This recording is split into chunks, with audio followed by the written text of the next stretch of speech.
साल पहले की बात है जब असिस्टेंट इंस्पेक्टर सचिन हिंदूराव वाजे को मुंबई पुलिस दल से निलंबित किया गया। इतने साल की जुदाई के बाद 6 जून 2020 के दिन इस 49 साल के पूर्व ऑफिसर को अचानक दल में वापस भर्ती करवा दिया गया।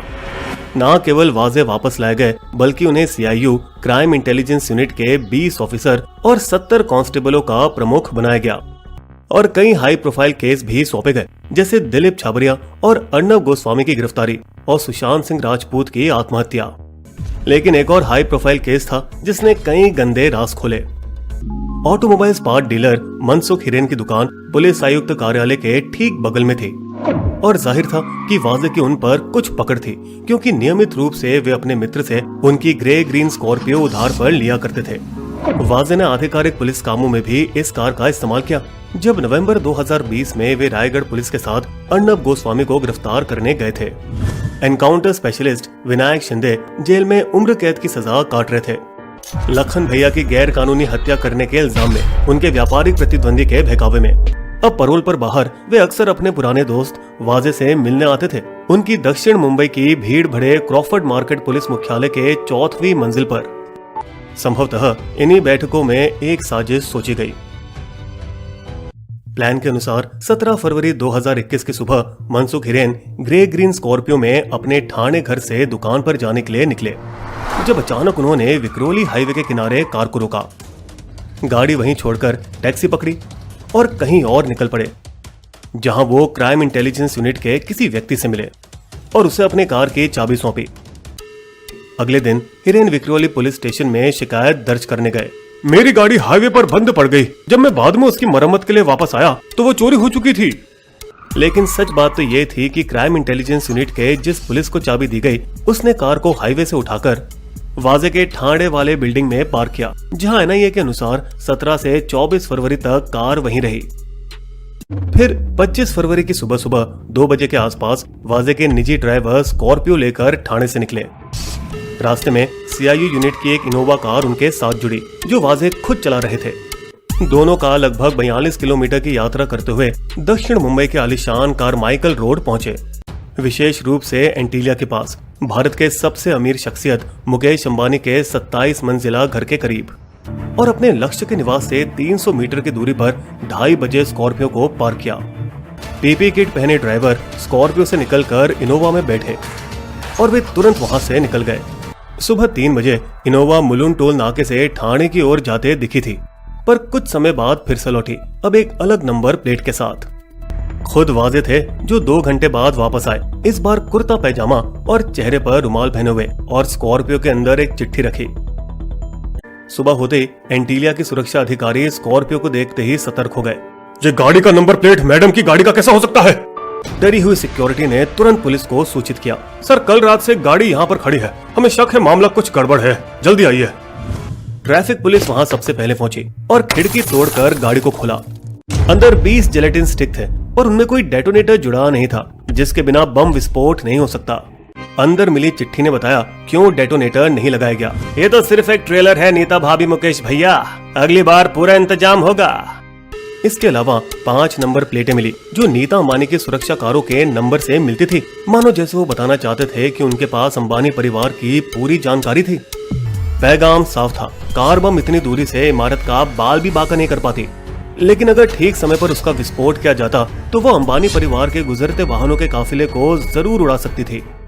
आखिर में पुलिस आई, जिसके प्रमुख और कोई नहीं बल्कि सचिन वाजे थे, इस प्लॉट के कथित मास्टरमाइंड।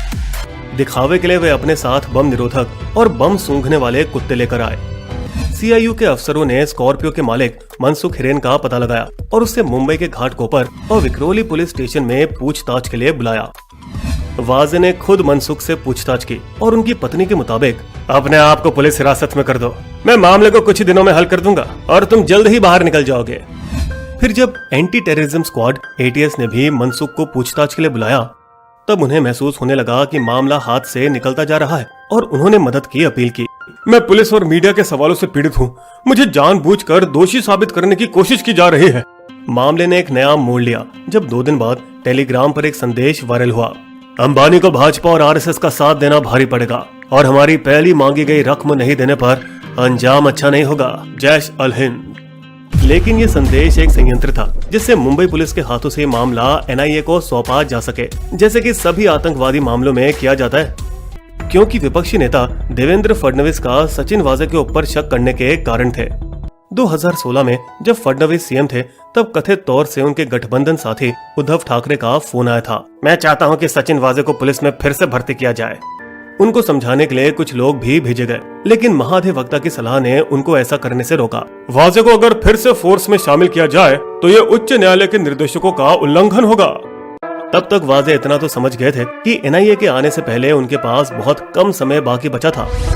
फिर उन्होंने कुछ ऐसी ही साजिश बनाई जिस वजह से वो 2004 में निलंबित किए गए, ख्वाजा यूनुस की कस्टोडियल मौत के मामले में।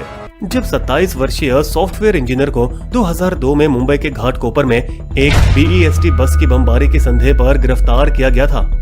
पुलिस के मुताबिक ख्वाजा हिरासत से भाग निकला और उसका पीछा करते समय वो एक घाटी में गिरकर मर गए।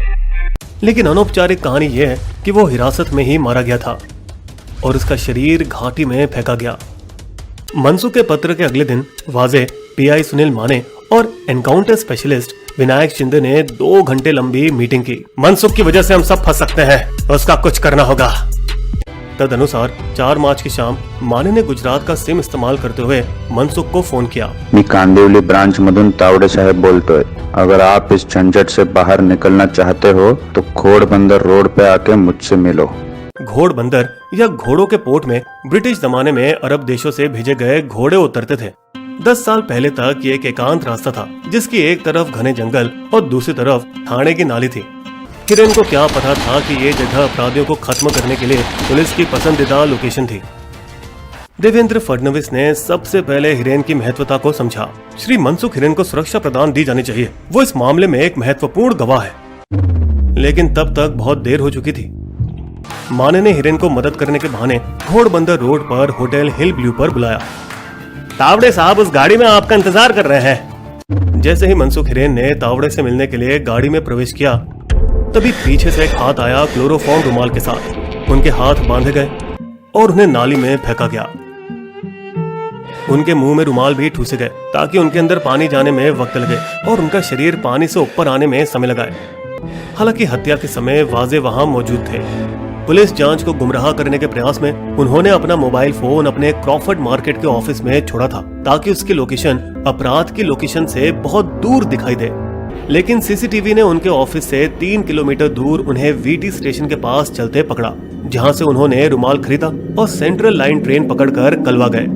काली करतूत के बाद वाजे अपने क्रॉफर्ड मार्केट कार्यालय में ट्रेन से वापस आए और उसी रात 11:45 से 1:30 बजे के बीच डोंगरी के एक होटल में छापा मारे, जहां उन्होंने शून्य पंचनामा दिया, जो कभी नहीं लिखा जाता है क्योंकि पंचनामा केवल अवैध आइटम पाए जाने पर ही लिखे जाते हैं। ये उस रात अपने ठिकाने को छिपाने की एक और प्रयास थी। अगली रात लगभग 10:30 बजे मनसुख की कीचड़ में डूबी हुई लाश मीठी नदी के दलदल से मिली।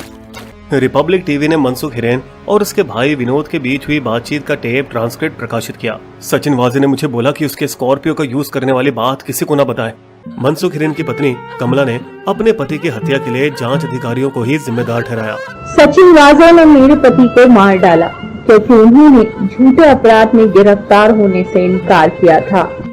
जल्द ही वाजे की दागी इतिहास का खुलासा हुआ और उसके 2004 के निलंबन के कारण भी सबके सामने आए। वो मुंबई के तथाकथित एनकाउंटर स्पेशलिस्ट के समूह में से एक थे, प्रदीप शर्मा और दया नायक के साथ, और उनके नाम पर 63 एनकाउंटर थे। तो ये कैसे हो सकता है कि एक निलंबित ऑफिसर जो 1 साल पहले ही दल में शामिल किया गया था इतना शक्तिशाली बना? वाजे पुलिस कमिश्नर को छोड़ के मुंबई पुलिस में बेशक दूसरे सबसे प्रभावशाली अधिकारी था, उसके राजनीतिक संबंधों की वजह से।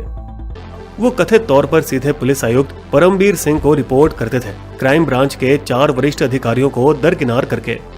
और ऐसा बताया जाता है कि हर रोज वो उनके साथ चाय भी पीते थे। मुंबई पुलिस की बदनामी के बाद NIA ने अंबानी मामले को संभाला, जबकि ATS ने मनसुख हिरेन की हत्या की जांच शुरू की।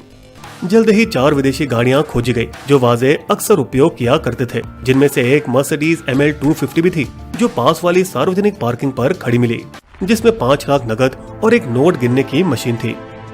फिर पता चला कि वाजे ने सुदेश खामकर के नाम से 100 दिनों के लिए खुद के उपयोग के लिए एक स्वीट बुक कराया था। शायद ये एक और व्यक्ति थे जिन पर उनकी पकड़ थी। ये भी खबर मिली कि वाजे ने मुंबई पुलिस की पीड़ा से बचने के लिए बीआरसी अधिकारियों से 30 लाख रुपए भी लिए थे। 5 दिनों के बाद एनआईए ने वाजे और पुलिस सहायक आयुक्त नितिन अलकनूरे से करीब 13 घंटे की पूछताछ की, जबकि वाजे ने शुरू में मुंह नहीं खोला। पर उन्होंने इतना जरूर बताया कि उनके एनकाउंटर स्पेशलिस्ट दोस्त प्रदीप शर्मा ने कथित तौर पर जिलेटिन स्टेक हासिल की। सीसीटीवी फुटेज, डेटा डंप और डीवीआर को नष्ट करने का काम वाजे ने अपने करीबी सहयोगी पुलिस इंस्पेक्टर रियाज काजी को सौंपा था। Do it. लेकिन ये भी कोशिश नाकाम गई जब मुंबई की मीठी नदी से वो बरामद हुआ। साथ ही औरंगाबाद से 1 महीने पहले चुराई गई मारुति इको वैन की लाइसेंस प्लेट भी मिली, जिसमें वाजे 2 मृत आतंकवादियों को रखकर बाद में गोलीबारी में मारकर पूरी साजिश के लिए दोषी ठहराने वाले थे। वाजे के इरादे धुंधले, लेकिन ऐसा लगता है कि उन्होंने अपनी काबिलियत को साबित करने और आधिकारिक रूप से पुलिस दल में शामिल होने, वो भी उच्च पद पर बहाल होने के लिए पूरी साजिश रची। एक समय था जब मनसुख हिरेन को अर्चन समझा जाता था। वाजे का व्हाट्सएप स्टेटस बताता है कि वो ये जानते हैं कि अब वे अर्चन बन चुके हैं। ऐसा लगता है कि दुनिया को अलविदा कहने का समय आ गया है। 5 व्यक्ति, जिनमें से 3 सेवारत पुलिस हैं, एनआईए द्वारा गिरफ्तार किए गए। अपनी छवि साफ दिखाने के प्रयास में परमबीर सिंह को मुंबई पुलिस आयुक्त पद से हटाकर होम गार्ड में भेजा गया, जिसके पश्चात उन्होंने महाराष्ट्र गृह मंत्री अनिल देशमुख के खिलाफ सनसनीखेज आरोप लगाए। उन्होंने मेरे और वाजे जैसे पुलिस को रेस्टोरेंट और बार से हर महीने 100 करोड़ वसूली के लिए कहा था।